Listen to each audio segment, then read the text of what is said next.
Back in 2000, my principal wondered if I would be interested in taking the position of technology specialist at the school where I was teaching science at the time. I looked at her like, huh? What? Maybe she thought I knew a lot about technology. I really didn't. I couldn't have told you the difference between a server in a server room and a server in a restaurant. Basically, the job entailed teaching the teachers how to use new software, as well as screening their software purchases, so they wouldn't be flushing their money, as well as mine, down the toilet. Who knows what they would be asking for and how much it would cost? And I'm pretty sure my principal wouldn't be giving me a plant that looks like this. "How do you know I can handle the job?" I asked her. "I'm the same age as you. There was no internet when I grew up. I wore bell bottoms." "Well, that has nothing to do with the job, but just thought I would stick that in for effect. I was on the slide rule team. And before you ask, that picture is really my slide rule." She knew all those things. She had interviewed others for the position and wasn't satisfied. She knew me and believed I could learn the job. I accepted. Back then, I wasn't an old broad learning new things, but a middle-aged broad learning new things. In the first tech meeting I went to, the director talked about terms I had never heard before in my entire life: the technology native and the technology immigrant, and the difference between the two. Apparently, a technology native is that kid who is up to date on the latest technology, the latest smartphone, and teaches grandma how to use all the doodads, the latest iPad, and the best headphones for gaming. That kid is the YouTuber, the user of TikTok and Instagram stories. This is the kid that looks at you as some kind of dinosaur when you use the term reel-to-reel projector, floppy disk, or VHS, and wonders what those letters stand for. The technology native is the person that has grown up using technology. A technology immigrant is someone like me, who had to learn it from scratch. The native will always have an easier time learning any new technology than the immigrant, in theory. In other words, the native is on the right and the immigrant is on the left. I figured that getting the teachers to learn and integrate technology into their curriculum would be a challenge, to put it mildly. I thought they might be afraid of looking stupid in front of the kids and couldn't face solving software and hardware problems on the fly. On top of that, I was learning this gig as well. Me, a person that grew up with slide rules, reel-to-reel projectors, and record players. And how about those cassettes and cassette players? I still have one. And remember that Polaroid camera with those little bars where you applied the coating for the film and then let it dry? But I digress. Besides, aren't kids supposed to learn things more easily? Aren't their minds flexible, more plastic, and we, more mature folks, more set in our ways? After all these years, after my retirement, I decided this was worth investigating. Supposedly, the technology native was born in the 1980s and grew up using technology. They are more familiar with it and treat it as a Pac-Man game, which was invented in 1980, by the way. What a way to start the decade. Ah, I love the 80s.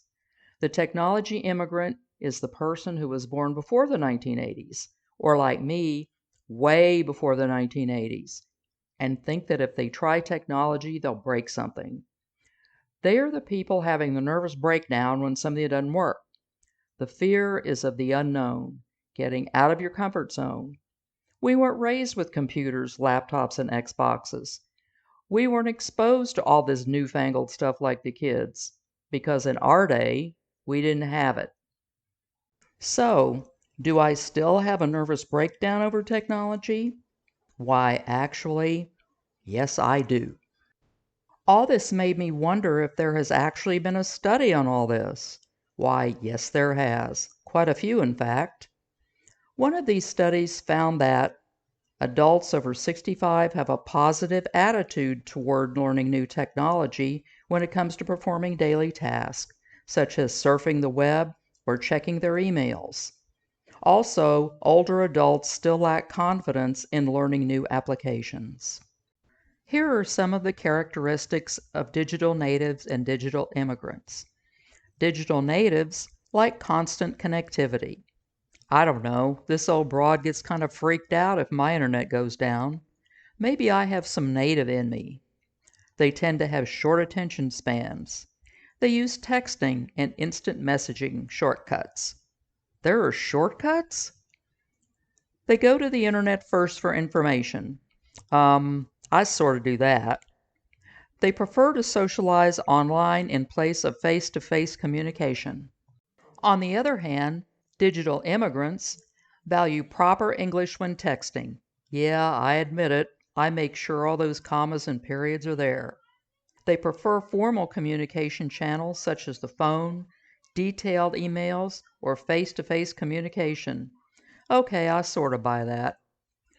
They don't understand the slang words or phrases on the internet such as IDK, BRB, and T2YL. What? They like to print things out as opposed to working on the screen. I've seen a lot of money fly right out of my pocket for all those printer cartridges. But not so fast. Another study has found that it may not be as simple as that. Because of different life experiences, it may be more accurate to not group people because of their age. Other factors may be in play here. Here are other suggested categories.